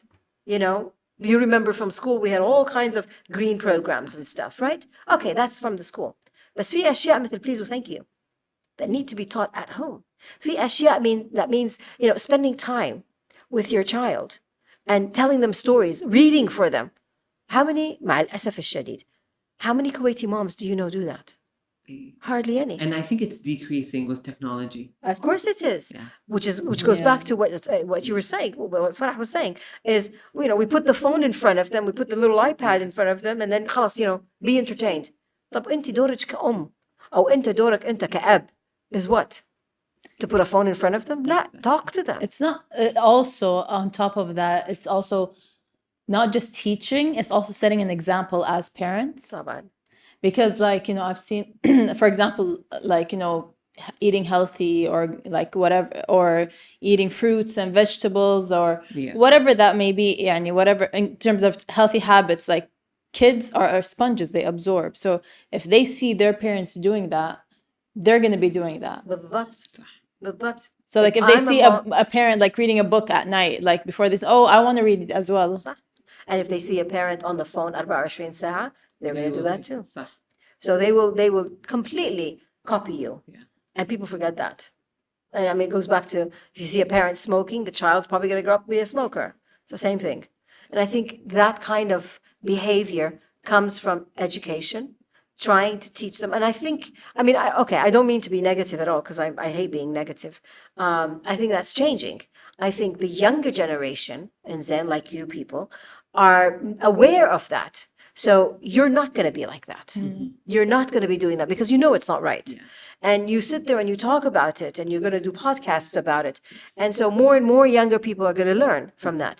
But the audience that you reach is probably the same audience that's like you. So you're preaching to the choir. What you need to be able to do, and you do that only if you're going to do something completely bil Arabi, is talk to the audience that you can't reach. And that's a problem we all have. When I'm doing breast cancer, the people who are coming to these lectures are women who are educated, who want to understand more. So I'm not reaching the women that are in remote areas. And I think when we were at the malls, it was the first time that I was like, oh my gosh, I'm talking to women that are not my circle, that are completely different. So the same thing applies to everything. How do we reach to the communities that are not within my social circle? And I think that's the challenge. And trying to think outside the box is the only way you can do that. Now, I'll give you a story. And this is not a story, this is actually a fact. So before 1990, and before the invasion of Kuwait, the number of private schools in Kuwait was no more than 15 or 20 schools, maximum. The older schools were like the New English School, the American School of Kuwait, the British, some schools. After the invasion, that number jumped from about 20 to now, I believe there's over 150 private schools. Wow. Both American, British, bilingual, and then other nationalities. The Indian schools, the Filipino schools, the whatever, French school. Really, the French school's been around for a while. But all these schools. So now you have a generation, about 20% of, who are now in private schools. And most of the kids that are in the private schools are Kuwaitis. So most of them, when they do the statistics, على المدارس عشان يعرفون شنو نسبة الجنسيات اللي موجودة, Kuwaitis are number one, which is very, it's not, this wasn't like that when I was in school. The expatriates, there were more of them. True. الحين تغير الوضع. So these kids who are going to these private schools are being taught by non-Arabic speakers. They're being taught critical thinking. They're being taught to think outside the box. This is a new generation, and you are part of that generation, where you're growing in, you're coming out from an environment that is unique. Yeah. يسمونكم chicken nuggets, McDonald's, McChicken. McChicken, Yeah. all that. It's true. You're a phenomena. And that phenomena is going to trickle down to the rest of society. Because now, even in the remote areas of Kuwait, there are all these private schools. Whether you're looking at, anything south of Kuwait or west or east or whatever. وايد صار في مدارس خاصة موجودة. وايد صار في تعليم أجنبي. Okay, good and bad. Yeah. But nevertheless, there's a philosophy that's coming out of this generation. And I am optimistic in that they're the ones that are going. You remember, I don't know if you remember, but I used to tell you that when you were in school. You are going to be the next parliament members. You are going to be the next wuzara. You are going to be the next mudara. You are going to be the next leaders. The same lecture as the Facebook The lecture. Facebook lecture. I still remember that very precisely. We were sitting in the library and you had like a PowerPoint presentation in front of us. Right? You are going to be the next leaders. All you have to do is speak more Arabic. Yeah. ترى وايد مهم هذا. وايد مهم. And secondly, put your foot down and say unacceptable. Like me saying it's unacceptable that a 10-year-old should have a phone. Or it's unacceptable that girls are not doing self-examinations, or that 40-year-old women aren't doing mammograms. It's unacceptable. My philosophy in life is, if you see something wrong and you know that it is wrong and you have the power to do something and you don't, then you're part of the problem. Yeah. That's so true. If each and every one of us took that philosophy, we would have utopia. Everything would be perfect because everybody is taking responsibility for what is incorrect. Now, obviously, we have differences in opinions. Obviously. Okay? What you may think is right, I may think is wrong. And there we go into that, let's talk about this. Okay, let's compromise. Let's try and get a middle ground. I said 21, you said 18, I said 16. right? That's what we talk about. And that's how you build a society, a healthy society. And I think we need more of people like us to step up and take responsibility. And at the end of the day, that's what matters. Otherwise, we are forgotten and we will be walked all over by those that have bizarre ideas or don't care, which is worse. I think I- we came into like a full circle moment. لأن we talked about first طبعا we started it with the whole October breast cancer awareness, and now we just went into like how everything starts from the mom, from the parents, from our households basically, and growing up and being and having a strong mentality and strong personality and believing in yourself, how that can actually get you through cancer. And having strong, inspiring women like Miss Yes. May around, like someone like her around, like to kind of encourage you and, talk to you about these things at a younger age. As she's mentioned earlier, I remember she told us that story last time we met, planting the seed. Yes. Yeah. Yes. I'll tell you the story. I'll repeat that because it's truly one of those things that I thought, oh my God, I just made a difference in a person's life. We were visiting one of the universities and we were talking about violence against women. And after the lecture was over, one of the students, a college student, comes up to me and he's like, لا Miss May, انتي ترى you're exaggerating. ماكو شيء اسمه بالكويت violence. ما عندنا عنف ضد المرأة. And I looked at him and I said, really? And he's like, إيه انتي لأن maybe because you work on it you think there's so much. قلت له خلنا أسألك سؤال. Do you have a sister? And he said, إيه. قلت له إذا دشيت على أختك قاعد تحاكي صبي بالتليفون, what are you going to do? أذبحها؟ أطلقها ليه ما تتعلم؟ ليه ما تسنع؟ قلت له هذا مو violence؟ هذا مو عنف؟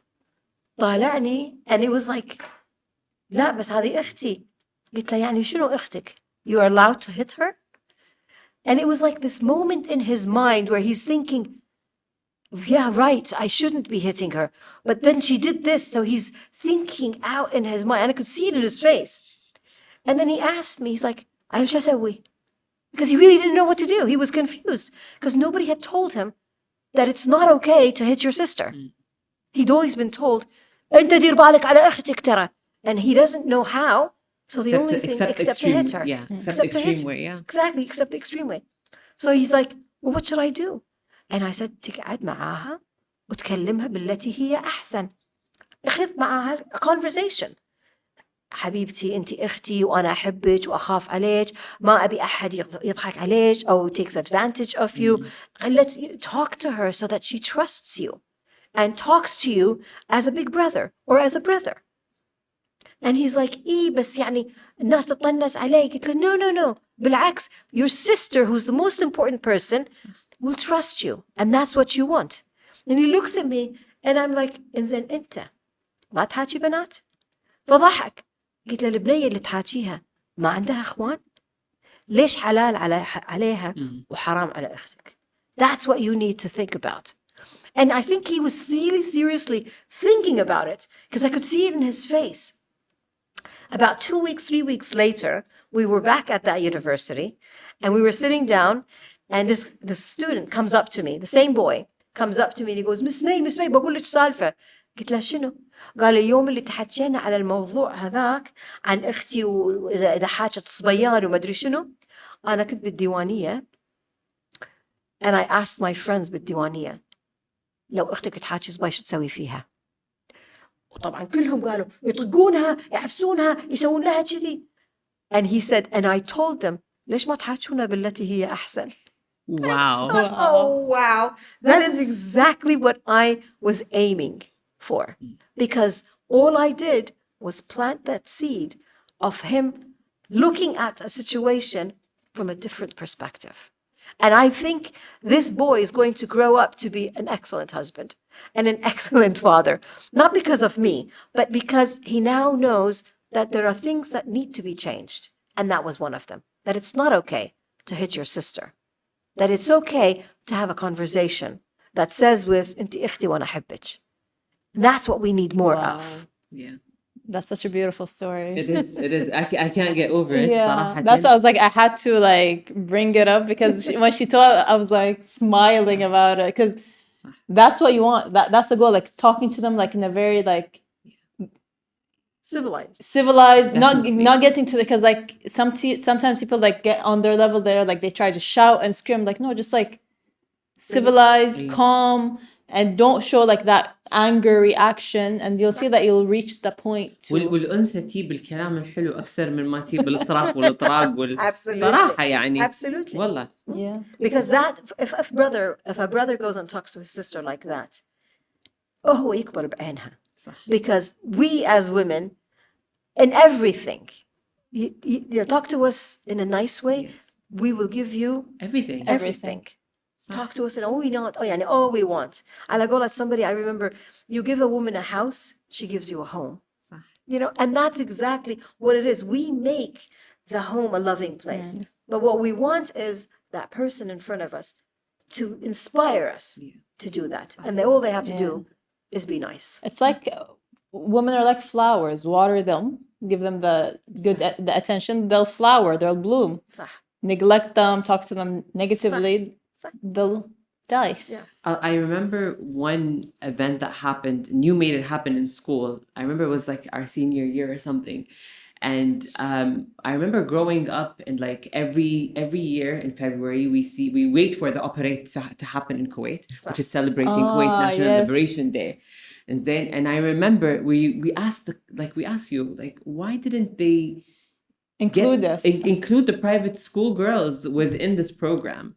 And then I remember seeing the operate for that same year, and basically high school girls were not invited to be showcased. Where? And in the public school sector, the high school girls were not able to like participate Yeah. because basically girls are not supposed to be dancing in public and whatnot. And I remember you putting out this fabulous event. And I remember not only Kuwaiti girls participated, I mean gorgeous girls that were expatriates participated in it. Yeah.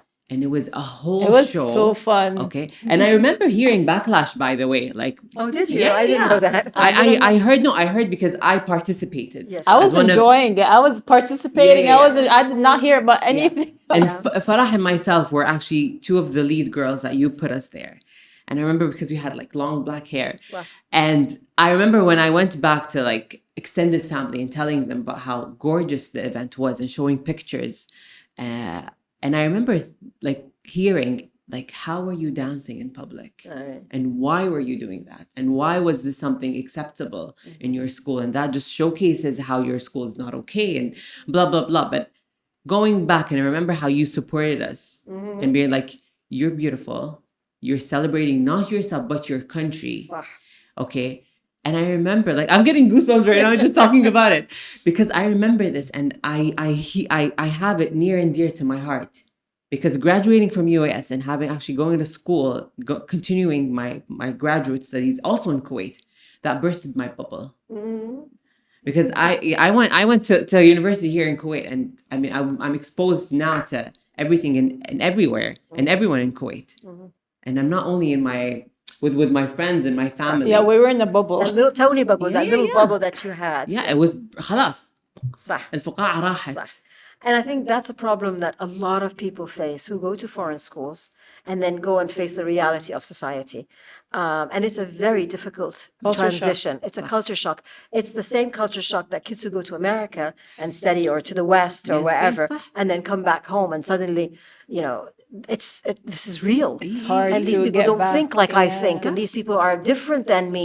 And you've suddenly lost that security blanket that you Yes. had, because now انت McChicken. Or you're having an there's a existential label on you crisis. right now. So you have an identity crisis. أنا عربية وأنا كويتية وأنا مسلمة وأنا these things, and you feel like you have to prove it. صح.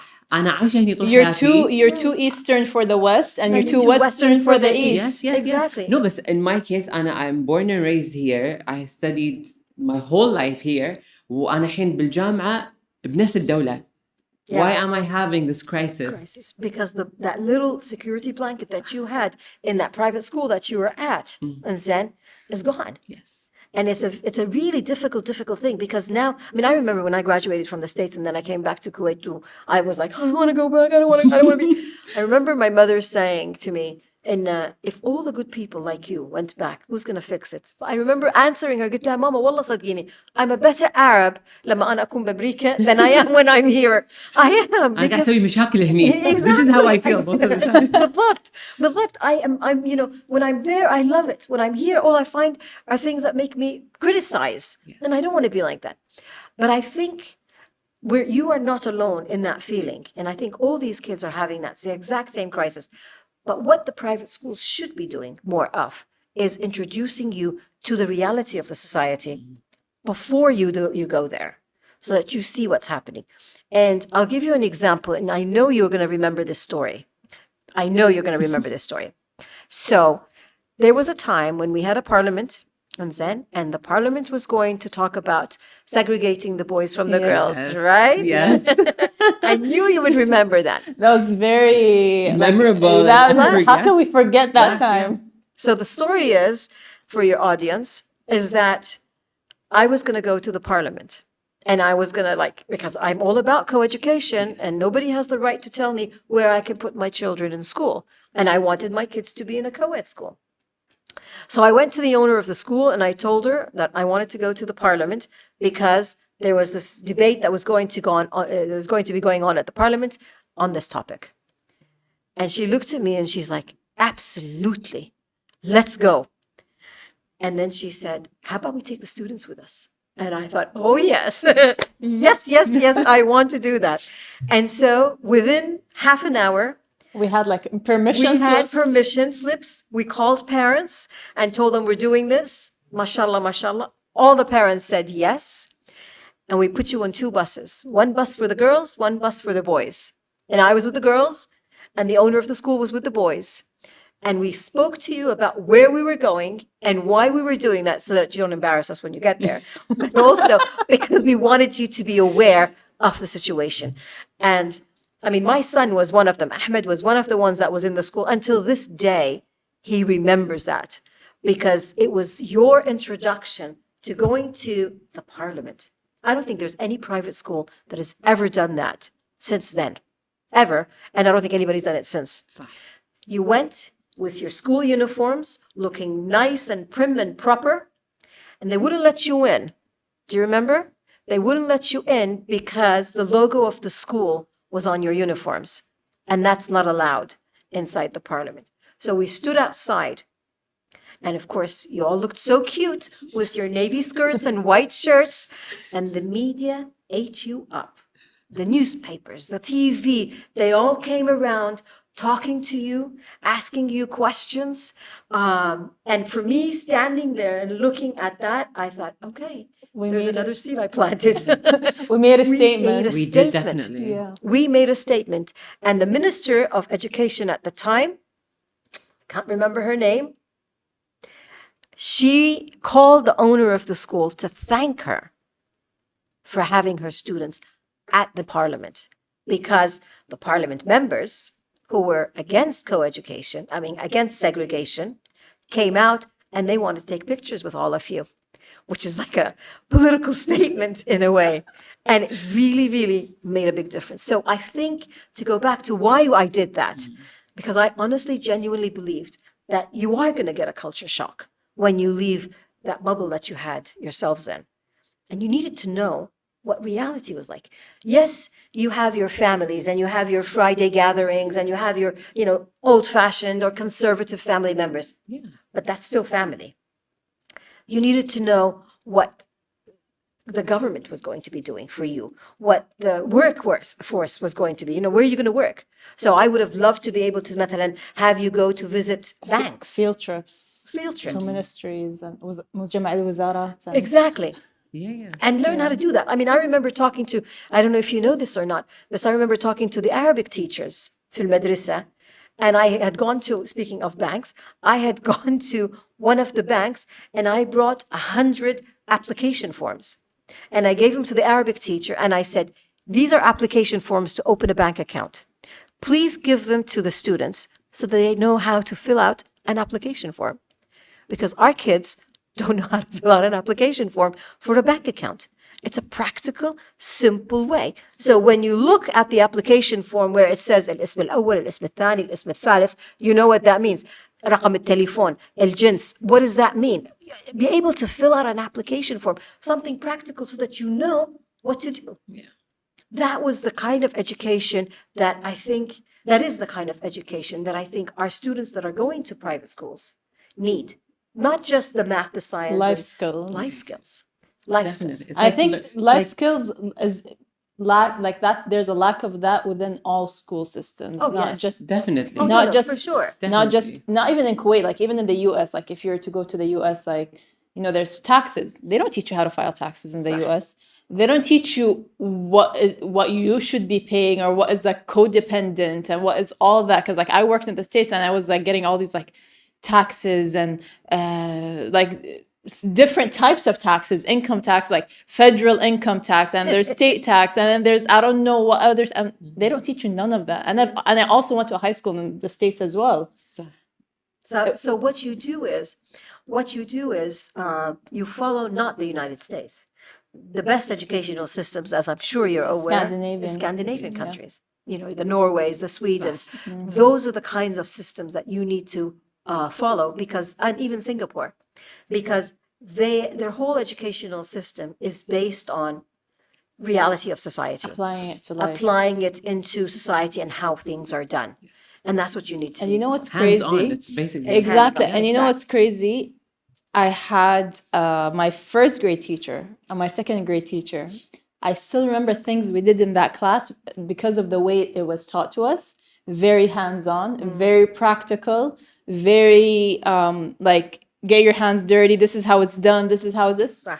First grade, second grade, even up to third grade, up to fourth grade, I still remember those things that we did because of the way it was taught to us. It wasn't memorization. صح. It was, this is here, learn this, and then come apply it into real life situations. Yeah, It's like learning a language. Yeah. that's right. It's simply like learning a language. You can learn basics, but if you don't use it, you're not There's gonna no know point. the other vocabs. As you said, you're filling an application. Okay, we know Arabic, صح. but filling an application is a whole nother language. It's a whole nother Arabic. That's right. It's a whole other Arabic. It's a whole تكتبي other- كتاب حق تعالي كتبي الوزارة. كتاب حق الوزارة. Exactly. أنا لما كنت أشتغل بوزارة الدفاع كان نفس الشيء. تعالي كتبي كتاب كتاب That's what I thought. كتاب. Not even before working for جامعة. Like when I came to apply for the scholarship, كتبي كتاب. I'm like, I called myself like, شنو كتاب يبوني أكتبه? كتاب. And it's just like a 3-sentence letter. And, kitab. and by the way, the skills for writing a letter in English are completely different than the Arabic. Completely. Yeah. I remember, I'm part of that category, of course, in my age, when I was at the end of New English school. And so I remember when I went to start working my first job, they asked me كتبي كتاب حق ما أدري شنو كانت وزارة. And so I called my mother. I'm like, ماما يبوني أكتب كتاب ما أدري شنو أكتب. كانت تقول لي أوكي السلام عليكم ورحمة الله وبركاته. مرفق طية ما أدري شنو قلت لها مرفق شنو؟ مرفق شنو؟ قالت لي طية. قلت لها is that an Arabic word؟ كانت تقول لي yeah طية. It means attached. قلت لها oh. So I mean that was for me like, wow, that's a whole language. It's a whole different language. And I think that's what we don't do enough of is teach kids practical things. Sure. Like, Because the ta'beers we were writing was on about like random stuff, شعر. about like شعر and like بالضبط. كتبي تعبير عن Might as well write a kitab. Might Yeah. as well write a kitab. like yeah I remember like I was traveling and I just wanted my sister to pick up my credit card from the bank. كتبي كتاب إنها تعطينها permission for her to pick up. So I'm like أدناه ما أدري شنو أدناه بطاقة مدنية رقم فلان لفلاني like صح. And I think it's sad that it's like that, but it's interesting that you know that and still you can master it. Eventually you'll be able to master it. life teaches you lessons Absolutely. Definitely. at all times. And always having support, like female support system, strong female support system like yourself, Miss May. Yes. Growing up with you was honestly influential. Honestly, Definitely. نفس ما توقعت أقول, there are events that happened in our lives since first grade and kindergarten with yourself, with you there, that resonates with us up till now. Thank you. Intially, thank you, Allah. Yeah, thank you so much. Honestly. Like I remember how much she helped me with college applications. I was there at the library every single day. Like I would take a permission slip to leave the class and I was just there like I remember we were hanging out, like even after school. There were days that we were just hanging out after school, like just talking. But then, like, even we were just like hanging out, we were just like asking random questions, just getting information. And she's like, yeah, do this and do that. And I don't like, she would just give advice. Like, I loved working in the school. I loved dealing with children. I think it's a noble cause. you were like our Godmother. non-official Wallah, counselor, you know? Yeah. And I think that was important. I mean, being in a private school, having graduated from a private school, I knew where the discrepancies were. I knew where the challenges were going to be. And I knew what you were going to face when you leave the school. And rarely do we have, and it's only because I went to a private school myself that I know that. I mean, I remember my daughter saying to me, you're more conservative than my friends whose moms are like really, really, really, religious. Inti, more conservative. And I remember looking at her thinking, yeah, because I went to a private school. I know what happens. I know, when you say you're going to go to a party, what's going to happen. So no, you're not going to the party. But that's when she said to me, قالت لي, "Inti more conservative than her friend اللي أمها متحجبة ومدينة and all this stuff." Like, yeah, because the mother there doesn't know. She trusts you blindly. And you have to realize in order for you to be able to teach that to your children, you need to be able to have experienced it. And if you haven't experienced it, you're going to be oblivious to it.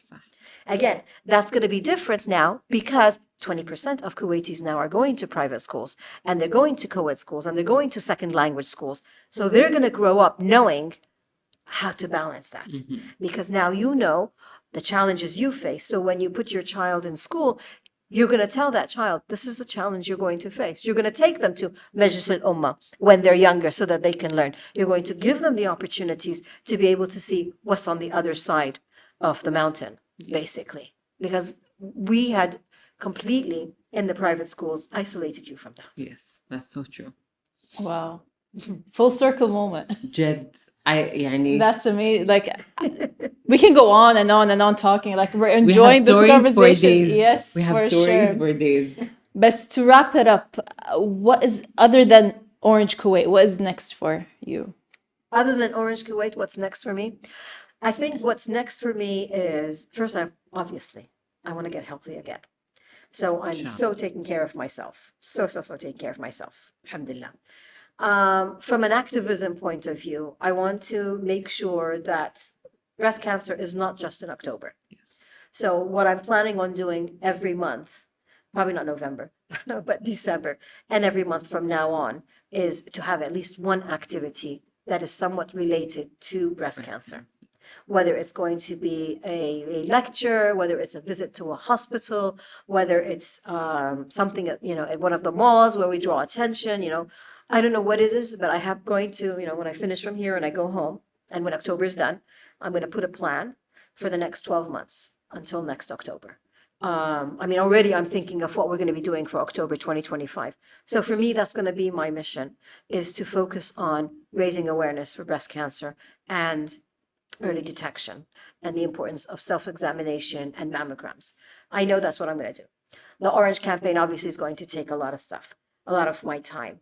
But then there are certain events, certain occasions in Kuwait that are very important. So one of them, for example, is March 8th, which is, I told you, the International Women's Day. So we will be doing something for that. And then May 10th is Kuwaiti Women's Day. So we're going to do something for that. So you guys have to be ready for that date, because you need to think of women that you want to invite. And why is that date significant? Because that's the date that women got the right to vote. And so we're going to be doing something on that. So throughout the whole year, we have events lined up. And then, of course, because SOROPTIMIST is a project-based organization, and we have about 50 members, each one of them comes up with their own projects. So, for example, right now we have some of our members who just finished doing the TED Talks, which were held yesterday. So these are members from SOROPTIMIST, and the rest of the SOROPTIMIST members we're working with these members on TED Talks. We have our EVA, which is Ending Violence Against Women, other than the Orange campaign. And this campaign is with the government of Kuwait, where we are training we are training doctors on how to identify abused women. So if a woman walks into a clinic or a hospital and she's got a black eye, and you ask her as a doctor, what happened? And she says, I bumped my head on the cupboard, you as a doctor should be able to identify whether or not she really did bump her head or did somebody punch her face. So we're training doctors to read the signs. The campaign is called Read the Signs. That's another project. Then we have a project called Sanedkum, which is Sanedkum, yani we stand by you, which is a rehabilitation program for survivors of domestic abuse. And so this program includes things like nutritional advice. So we bring a nutritionist to talk to the victims of domestic abuse because many of them will have dietary problems. They either eat too much or they're anorexic because of the psychological problems that they faced. We bring in psychologists who will sit there and talk to them. The idea is to be able to have them become جزء فعال من المجتمع, to be able to come back into society as whole human beings because they've been broken, basically. So we have therapists, we have a nutritionist, we have a physical therapist, we have a gynecologist, because some of them face all kinds of sexual abuse. So we need to teach them how to get on with life and be able to be strong again. And so we're working on a project like that. Then we have a project for self-defense. One of our members is a professional of martial arts something. And so she has a whole program for self-defense. So how do you behave if you're walking down the street and somebody grabs you? What's the first thing you do? How do you defend yourself?